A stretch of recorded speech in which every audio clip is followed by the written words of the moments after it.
Sesaat lagi kita akan menyaksikan Kultum Ramadan SDIT Buah Hati Islamic School 2 bersama Ustadz Gunawan Al-Hafiz.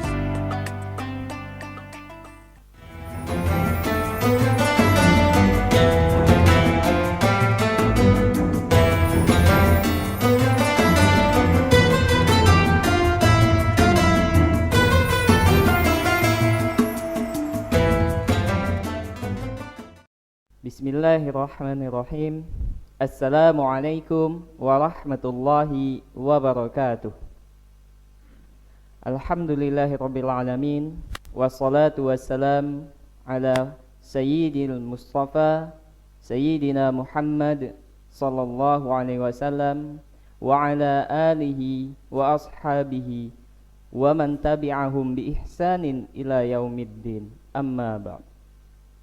Alhamdulillah, puja dan puji syukur kita atas kehadirat Allah Subhanahu wa taala, atas berbagai nikmat yang telah Allah limpahkan kepada kita semua.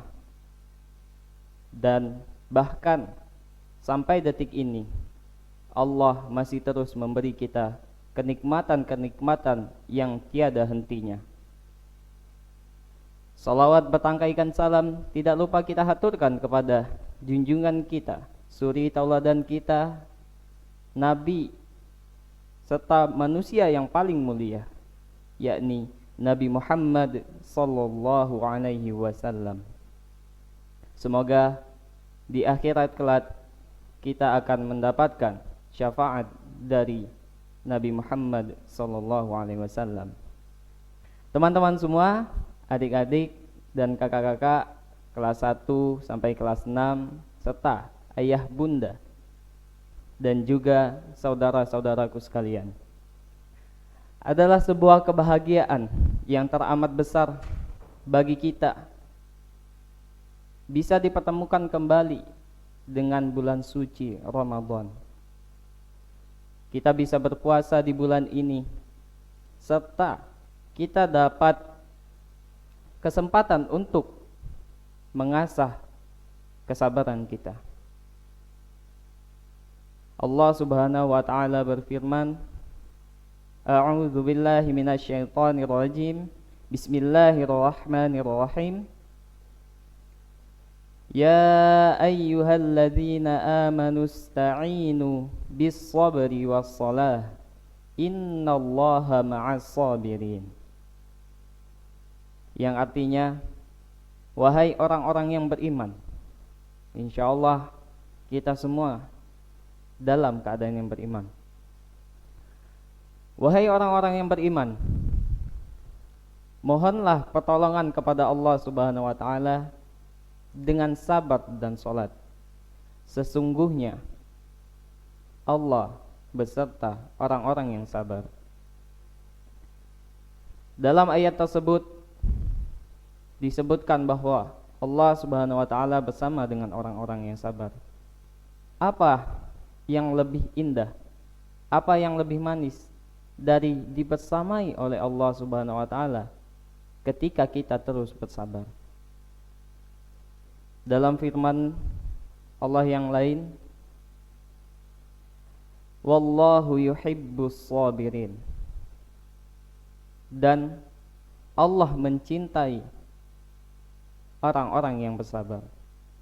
Bukankah sungguh indah jika Allah yang mencintai kita? Pertanyaan kita di sini adalah, apakah sabar itu ada batasnya? Banyak orang yang mengatakan sabar itu punya banyak batas, ya, punya batasnya. Saya tak mampu menahan kesabaran saya. Kesabaran saya hanya sampai di sini. Allah Subhanahu wa taala berfirman dalam ayatnya yang berbunyi, Ya ayyuhalladzina amanus biru wasabiru. Yang artinya, wahai orang-orang yang beriman, bersabarlah dan kuatkanlah kesabaranmu. Dalam ayat ini kita diperintahkan untuk terus bersabar. Bahkan terus bersabar tiada henti. Kapan kesabaran itu kita hentikan? Kapan kesabaran itu ada batasnya?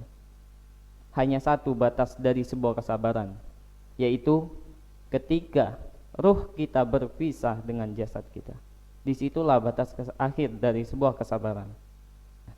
Banyak manusia-manusia yang diuji oleh Allah Subhanahu wa taala dengan berbagai macam ujian. Orang yang sakit diuji dengan sakitnya. Orang yang kesusahan diuji dengan hartanya, dengan kesusahan hartanya. Ada juga yang Allah uji hawa nafsunya dengan memiliki banyak harta yang berlimpah.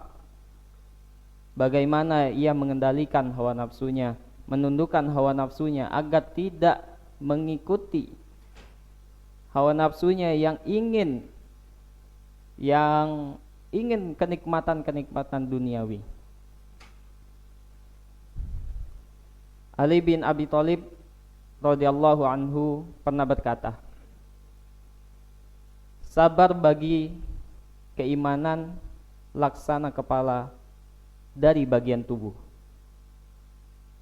Apabila kesabaran telah lenyap, maka lenyap pula keimanan. Sebagaimana anggota tubuh atau tubuh seseorang tidak akan mampu hidup tanpa kepala, begitu juga iman tak akan hidup tanpa kesabaran. Namun sebuah kesabaran tidak hanya untuk diri kita sendiri. Kesabaran juga harus kita berikan atau ajak orang lain untuk terus bersabar.